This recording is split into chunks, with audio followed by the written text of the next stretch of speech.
Olá, meus caríssimos irmãos de fé, estamos aqui para mais uma reflexão da liturgia dominical. Nesses dias que nós estamos dentro do mês de setembro, estamos numa sequência muito providencial, né? Não é que nós tenhamos planejado esses temas e escolhido as leituras. Nossas leituras já estão escolhidas há muito tempo, elas são pós-conciliares, né? Essa estrutura da liturgia em ano A, B, C, durante a semana, ano par e ano ímpar, é uma coisa que foi sendo organizada logo depois do Concílio Vaticano II, que foi em 1963 até 1965, com as suas sessões, né? Momentos onde os bispos iam, se reuniam lá no Vaticano, depois voltavam para suas dioceses, e neste vai e vem de reuniões, né? Durante 3 anos se constituiu vários elementos. Um deles foi a organização, né, da liturgia como nós a conhecemos hoje. Dentro desta dinâmica, que já é própria da Igreja, nós tivemos no 22º domingo comum, que foi o primeiro domingo deste mês da Bíblia, leituras que levavam diretamente para a reflexão da palavra de Deus. No domingo seguinte, que foi o 23º domingo do tempo comum, tivemos leituras que nos levaram para o tema da missão desta igreja. E nós falamos aqui, né, uma missão que se baseia justamente nesta palavra de Deus. Nós escutamos a palavra de Deus e saímos em missão para anunciar a palavra, ela é que é o conteúdo deste anúncio. No domingo passado, que foi o 24º domingo do tempo comum, nós falamos da confiança em Deus. Não tem como sair em missão se não se confia que Deus se mantém ao nosso lado, estando, caminhando conosco, permanecendo junto conosco. E hoje, 25º domingo do tempo comum, que continuamos ainda dentro do mês da Bíblia até o domingo que vem, que será o dia da Bíblia, né? Nós somos chamados a ver todas as leituras, toda esta dinâmica da liturgia do domingo, deste 25º domingo do tempo comum, como temática central, o amor de Deus. O amor, propriamente, né? O mandamento do amor, que é um mandamento que se desdobra em duas partes. O amor a Deus e o amor ao próximo. Sobre isso que hoje nós vamos refletir com a ajuda da liturgia deste 25º domingo do tempo comum.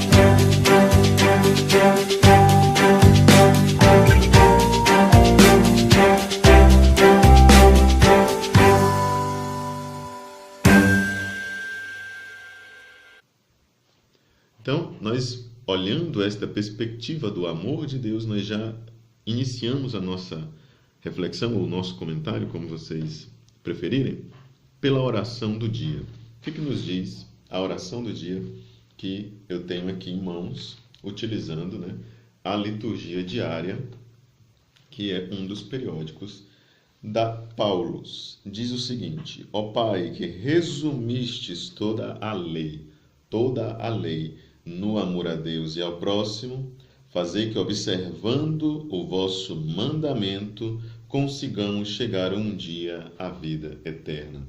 Para quem lê com atenção, percebe que a oração da igreja está dizendo, e isso é interessante nós pensarmos, abrindo um parêntese, a igreja sempre reza aquilo que ela acredita. Não pode estar na oração da igreja algo que não faça parte da profissão de fé dela. Então, aquilo que nós rezamos aqui é algo que a igreja crê. Evidentemente, nós que fazemos parte desse conjunto da igreja também somos chamados a acreditar nisto. E em que nós somos convidados a acreditar? Que Deus resumiu toda a lei, tudo aquilo que nós compreendemos como norma de vida para o nosso cotidiano, está resumido no amor a Deus e no amor ao próximo. E aí segue a oração: fazei que, observando o vosso mandamento. A oração, ela expressa o mandamento de Deus, a vontade de Deus no singular. Não são os mandamentos de Deus, é o mandamento de Deus, um único mandamento que tem duas partes. A primeira parte é o amor a Deus, a segunda parte é o amor aos irmãos. Duas partes de um único mandamento. Quem não ama o seu irmão também não ama a Deus, porque o mandamento é único. Quem não ama a Deus, também não ama o irmão, porque este mandamento é único. Fica alguma dúvida? Então nós vamos partir para as leituras. As leituras vão nos sanar alguma dúvida que possa haver deste resumo que está sendo feito aqui pela oração do dia. Primeira leitura é a leitura de sabedoria, do livro da sabedoria, capítulo 2, versículos 12, depois do 17 ao 20. Que tem aqui? Nesta leitura nós temos o absurdo dos absurdos, mas é uma realidade. Apesar de que seja um grande absurdo, mas é uma realidade. E vocês vão entender por quê. Inicia assim: os ímpios dizem, ou seja, os pecadores dizem, os maus dizem o quê? Armemos ciladas ao justo, porque sua presença nos incomoda. Eles se opõem ao nosso modo de agir, repreende em nós as transgressões da lei e nos reprova as faltas contra a nossa disciplina. Os maus têm as suas regras, os maus têm seu modo de agir, têm sua estrutura, e aquele que é justo incomoda aos injustos. Então, o que os injustos, o que os ímpios, os maus, o que eles decidem fazer? Eles decidem armar uma cilada para o justo. Por quê? 17, versículo 17. Vejamos se é verdade o que ele diz, e comprovemos o que vai acontecer com ele.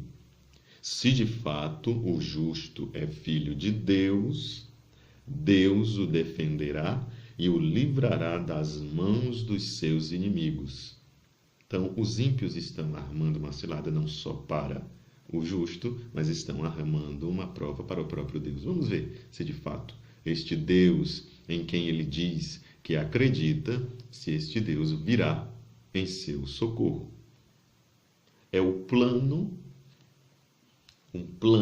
do divisor, um plano do diabólico, um plano contra quem? Contra o justo, contra aqueles que se colocam no caminho de Deus. Por isso, quando a gente escuta aquele adágio popular, aquele ditado popular, quanto mais eu rezo, mais desgraça me aparece. É claro, quando você manifesta a sua fé, aqueles a quem você incomoda, e a presença do justo, a presença daquele que tem fé de fato, incomoda, então eles vão armar ciladas para que você caia, para que você seja provado. Então aqui está o ponto. Aquilo que é planejado são provações para aqueles que dizem que acreditam em Deus. Se de fato o justo é filho de Deus, Deus o defenderá e o livrará das mãos dos seus inimigos. Vamos pô-lo à prova com ofensas e torturas, para ver a sua serenidade e provar a sua paciência. Vamos condená-lo à morte vergonhosa, porque, de acordo com suas palavras, virá alguém em seu socorro. Então, nós vemos isso muito claro na vida de Jesus Cristo, mas também na vida de todo aquele que diz que é cristão, aquele que é autêntico apóstolo de Jesus Cristo, aquele que é autêntico discípulo de Jesus Cristo, ele passa por essas provações. Se ele não passa por essas provações, talvez a sua vida não esteja sendo tão autêntica assim. Porque a vida daquele que segue o Evangelho é uma vida que é provocante. Provocante para quem? Para aqueles que não vivem o Evangelho. Para aqueles que querem continuar vivendo na sua maldade. Armemos ciladas ao justo, porque sua presença nos incomoda. Não são suas palavras, não é o seu discurso. O início do incômodo é simplesmente com a sua presença. A presença de alguém que vive o Evangelho, só o fato dele se colocar diante de, já é um incômodo. O seu jeito de se comportar, o seu jeito de se colocar diante das situações, então tudo isso incomoda. Às vezes não precisa nem lhe abrir a boca. Se abrir já vai incomodar bastante, né? Mas nem precisa abrir a boca e ele já incomoda com o seu jeito de se vestir, com o seu jeito de se expressar, com o seu jeito de acolher as pessoas, né? Isso sempre vai incomodar. São Tiago, na segunda leitura, que é um trecho do capítulo 3, iniciando no versículo 16 até o capítulo 4, versículo 3.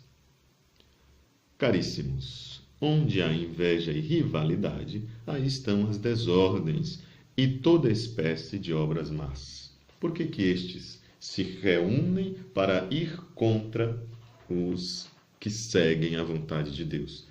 Porque há inveja, há rivalidade. Onde existe inveja, onde existe rivalidade, o São Tiago diz claramente, estão as desordens e toda espécie de obras más. Toda espécie de obra má, ela provém da inveja e da rivalidade. Aqui nós podemos aplicar diretamente a realidade de algumas comunidades cristãs espalhadas pelo mundo inteiro, mas vamos ficar só com a nossa casa aqui no Brasil, né? Que já é grande demais. Existe muita inveja, muita rivalidade dentro das nossas comunidades, as comunidades, as SEBs, né? As comunidades eclesiais de base, mas também outras formas de comunidades, né? E vocês podem imaginar aí a mais diversa realidade que pode existir, porque de fato existe, né? Então, segue São Tiago, versículo 17. Por outra parte, a sabedoria que vem do alto é antes de tudo pura, depois pacífica, modesta, conciliadora, cheia de misericórdia e de bons frutos, sem parcialidade e sem fingimento. Tudo isso vai promovendo a justiça. E o fruto da justiça inicia o versículo 18. É semeado na paz para aqueles que promovem a paz. O fruto da justiça é semeado na paz. De onde vêm as guerras? De onde vêm as guerras? De onde vêm as brigas entre vós? Não vêm justamente das paixões que estão em conflito entre vós e são contrárias à justiça? A justiça promove a paz, ou o fruto da justiça é semeado na paz. Onde há injustiça, há brigas, há guerras, há conflitos, há rivalidades, há maldades, para resumir a situação. E isto vem de quê? Das paixões. Não vem justamente das paixões que estão em conflito entre vós? Cobiçais, mas não conseguis ter. Matais e cultivais inveja, mas não conseguis êxito. Brigais e fazeis guerra, mas não conseguis possuir. E a razão está em que não pedis. Pedis sim, mas não recebeis, porque pedis mal. Pois só quereis esbanjar o pedido nos vossos prazeres. Aqui que está o problema. Por que eles não conseguem, estes ímpios, não alcançam aquilo que eles desejam? Porque o seu pedido se baseia apenas nas vossas paixões, nos vossos prazeres. Esta palavrinha aqui do final da leitura que dá o sentido completo, né? O erro fatal é este individualismo que não se baseia naquilo que é comum, mas se baseia no sentimento individual, no sentimento próprio, que faz com que a pessoa se torne a referência e não o Evangelho, não Jesus Cristo, que deveria ser o referencial único e fundamental, ou seja, aquele que é colocado na base. E o que faz com que, a partir deste erro fatal do individualismo, o que vem depois disso? Qual que é a consequência disso? A consequência disso é o medo e o silêncio. O fechamento. A pessoa se fecha dentro de si e quem perde com isso é a comunidade cristã. E nós vemos isso onde? Nós vemos isso no Evangelho. Por quê? O contexto do Evangelho, que é de São Marcos, capítulo 9, versículo 30 ao 37, vai falar que Jesus estava andando com seus discípulos e aí lá pelo meio da caminhada, né, vamos ver aqui o que é que acontece. Né? Naquele tempo, Jesus e seus discípulos atravessavam a Galileia. Estavam em viagem. Né? Ele não queria que ninguém soubesse disso, pois estava ensinando a seus discípulos. Muito bem. E dizia-lhes: o Filho do Homem vai ser entregue nas mãos dos homens, e eles o matarão. O primeiro dado do seu ensinamento está falando da sua paixão, da sua morte, todo o sofrimento que Jesus Cristo iria passar. Nós já sabemos, né, que Jesus não faz propaganda enganosa, ele não engana ninguém. Mas 3 dias após sua morte, ele ressuscitará. A apresentação da esperança na qual os discípulos devem colocar a sua fé. Os discípulos, porém, não compreendiam essas palavras e tinham medo de perguntar. Porque os seus projetos, os seus planos, ainda que de forma inconsciente, mas aqui se apresenta um projeto que é individual. E aqui nós vamos entender por quê. Eles chegaram a Cafarnaum, estando em casa, Jesus perguntou-lhes: o que discutíeis pelo caminho? O que vocês vinham conversando aí nessa caminhada que nós acabamos de fazer? Eles, porém, ficaram calados. Por quê? Pois pelo caminho tinham discutido quem era o maior. Veja aqui outro absurdo. Jesus vem contando para eles que ele vai ter que sofrer, que o Filho do Homem vai ser entregue nas mãos dos homens, que eles vão o maltratar, mas depois de 3 dias após sua morte ele vai ressuscitar. Ele está falando e ensinando o itinerário da salvação, que é vontade de Deus, vontade da Trindade Santa, e os discípulos estão preocupados. Quem vai ocupar o primeiro lugar quando vier o reino de Deus? Os discípulos aqui estão preocupados, quem vai ser o maior dentre eles? São 12. Né? Quem que vai ser o maior desses 12? Vai ser João? Vai ser Pedro? Vai ser Tiago? Qual deles que vai ser escolhido para ser o chefe, para ser o maior? Então, quando acontece este particularismo, quando nós colocamos as nossas paixões em primeiro lugar e queremos olhar não para o que é comum, mas o que é meu, ao que é individual, colocando as paixões desordenadas em primeiro lugar, eles, os discípulos, não compreendiam essas palavras e tinham medo de perguntar. Eles, porém, ficaram calados, pois pelo caminho tinham discutido quem era o maior. Veja a consequência do individualismo: medo e silêncio. Tem um povo que diz assim, né? A gente não sabe o que calado quer. De fato, não tem como saber o que calado quer. E quem que faz você silenciar? O plano diabólico dos ímpios. O plano daquele que quer a comunidade dividida. O plano do inimigo faz com que a comunidade não pense no comum, mas pense em si. Cada um pensa no seu. E automaticamente, o fruto deste individualismo é o medo. O outro é o meu concorrente. O outro é a minha cruz. O outro é o meu inferno. E eu vou esquecendo-me da mensagem de Deus, que é amor, da mensagem de Deus, que é compaixão, misericórdia, que é união. Os dons do Espírito vão ficando minados. E aí eu me silencio. Eu fico com medo do outro. O outro passa a ser o meu rival. Eu tenho que ser melhor do que ele. Eu tenho que ser mais do que ele. Né?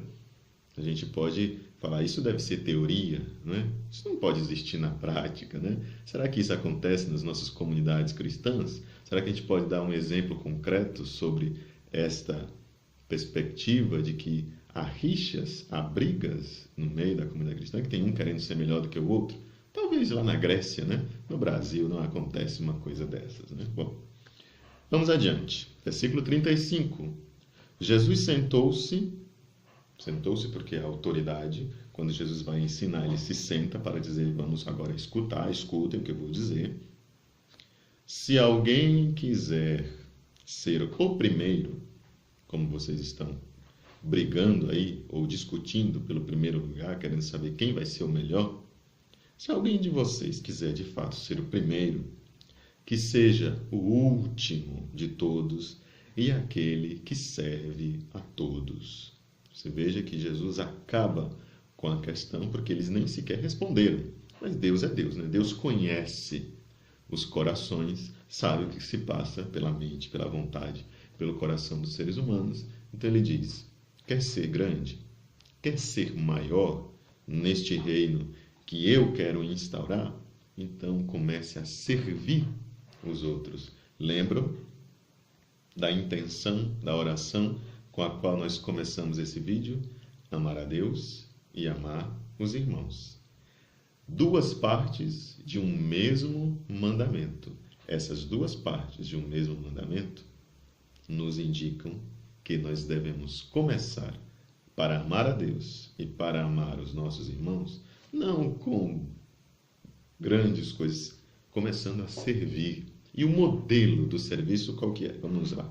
Em seguida, pegando uma criança, colocou-a no meio deles e abraçando-a disse, quem acolher em meu nome uma destas crianças, é a mim que estará acolhendo. E quem me acolher, estará acolhendo, não a mim, mas aquele que me enviou. Do que Jesus está falando? Jesus coloca no centro uma criança, porque a criança é o sinal, é o símbolo de quê? Vamos lá, fazer uma lista.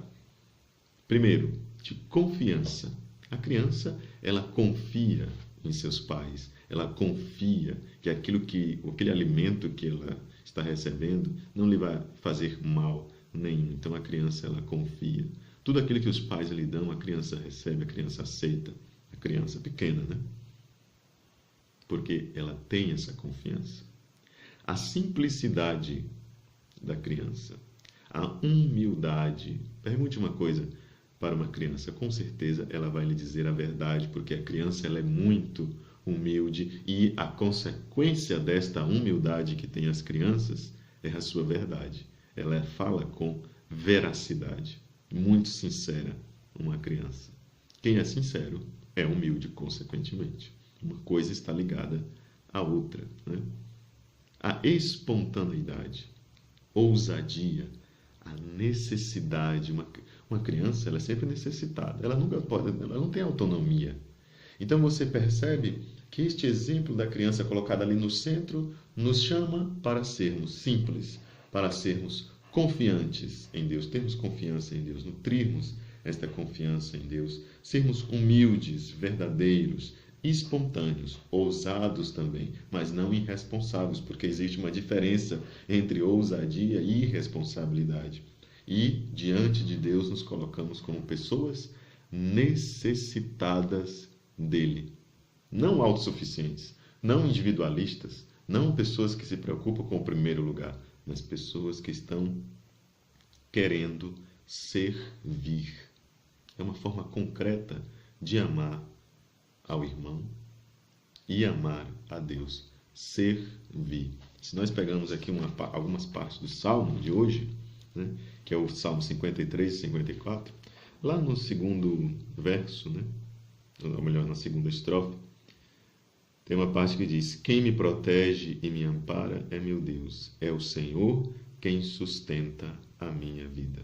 Então nós aí temos grandes motivos para confiar em Deus, saber que Ele nos dá esta orientação, que Ele caminha conosco, que Ele nos orienta, Ele nos ajuda e faz com que, apesar das provações que nós vimos aqui na primeira leitura, também um pouco na segunda, elas existem, fazem parte da vida cristã, mas tudo isso pode ser superado se nós buscarmos o serviço e não buscarmos o primeiro lugar.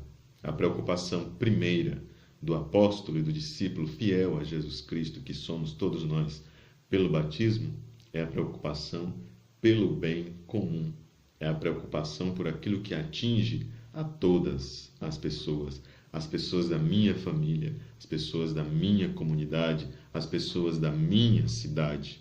Não penso simplesmente naquilo que vai me agradar. Não penso somente naquilo que vai me satisfazer. Eu penso naquilo que vai ser benéfico para o coletivo, aquilo que vai promover o bem comum. Assim, nós começamos servindo, amando a Deus, amando ao nosso próximo. Duas coisas, concretizar na nossa vida. E isso vem lá de trás, como nós refletíamos no primeiro domingo deste mês. A palavra de Deus, que vem como base desta nossa missão, essa missão que precisa se confiar em Deus, porque a missão é dele, nós somos apenas instrumentos nas mãos de Deus, mas neste processo de evangelização, nós precisamos ir tirando aquilo que não nos ajuda a ir para frente.